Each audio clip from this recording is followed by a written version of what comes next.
U-Sibiya oneminyaka engama-33 usasikhumbula njengayizolo lesigameko esenzeka kulendlu. Othandiwe wami ngaleso sikhathi sasikhulumene ekutheni ngoba ngangizogoda ngemakhaya ku-Good Friday ama-holiday kaGood. So akumele ngimbone before ngigoduwe ngemakhaya.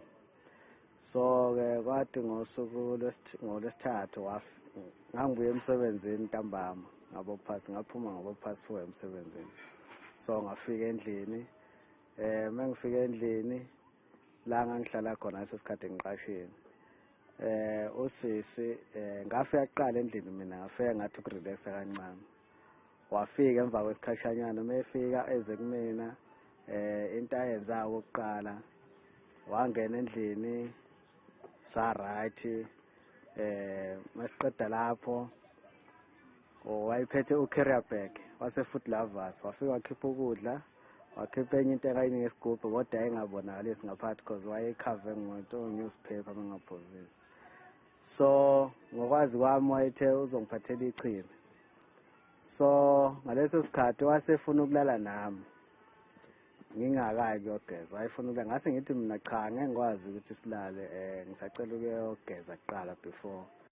Agcina ngalapho njengoba intombi yakhe yabe simyalela ukuthi ichibi leli alifake ngemumva ngochatho.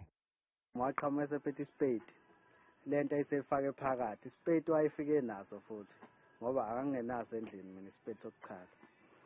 So mase nginika lento ngalesikhathi ngiyifaka ngemumva engalesikhathi engezwa khona ukuthi iyangishisa lento. Ngathi mengimbuza usisi ukuthi kuyini lokho nginika khona wathi ichibi. Ngathi mina uma uthi ichibi ngoba phela ichibi lingamanzi ngeke lingishisa lingilimaze kanje kodwa. U-Sibiya wasala kanjalo ke eseyinhlungwini kwathemba kwesikhashana wabuya umsolo. Mebuya ubuye usethi usizo litholile. Mebuya isikhashanyana kwafika enye imoto eyimnyama hamba omunye umjita engimaziyo. Ngazi ukuthi udrive imoto zaka Uber lezi ezikhokhelwayo. So mefika isiphuma endlini sihambe songena emotweni. Mesingena emotweni sihambe along the way sihamba ngaze sikoleni to iFabrics lapha. Lo bhuti lo uliqashe opposite nesikole. Afika ame khona ngoba ngangicela ukuthi ngicela angiphuzise amanzi. Yabo. Because ayengekho emotweni wathi uzongikhela. Mebephuma beyongikhela amanzi amlandele nalo sisi lo.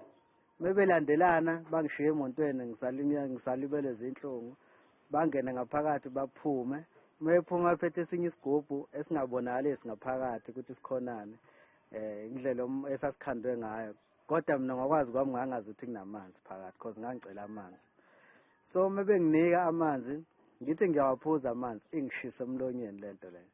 Yabo ukushwabana emlomo yonke lento le. Ngibuze futhi ukuthi kuyini lento eningiyani bengabikho kwesengiphendulayo emva kalokho.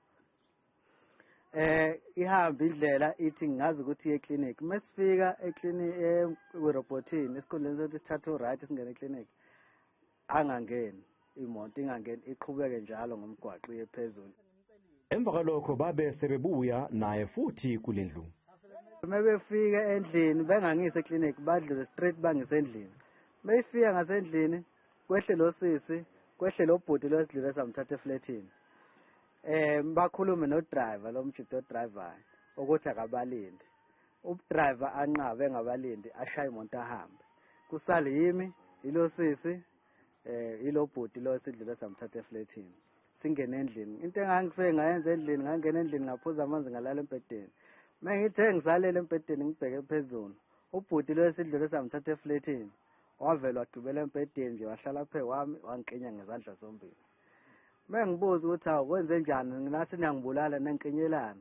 Engabikho umuntu ongiphendulana. Ngesikhathi engiqinyile ubhuti usisi lo uyathela khona into ayishuthi lento ayiseyifaka eglasini. Engiphuzise wona ngesikhathi ngithi ngiyamemeza ayifake emlonyeni lento le ingishisa. So ngizame ukulwa inkosi leyo yangilwela yangipha amandla ngazama ukuvuka ngalwa nalobhuti lo ngala banginqoba bangilalisa phansi.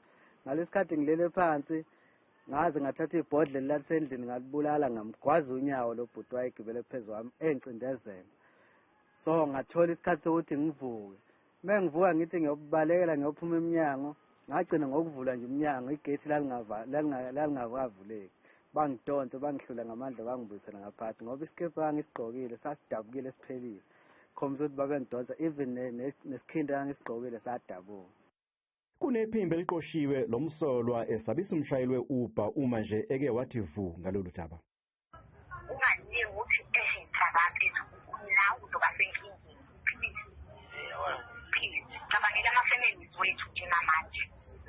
Yabona ngoba ungabanga khona sekwenzeka lento. U-Sibiya wavula icala ngalo lolo suku lesigameko. Umsolwa waboshwa wadedelwa ngebheyili emva kwensuku ezimbili. Umsolwa uzovela enkantolo yamanje yasothwa ngathi mhla ziyisishiyagalombili kuNtulikazi.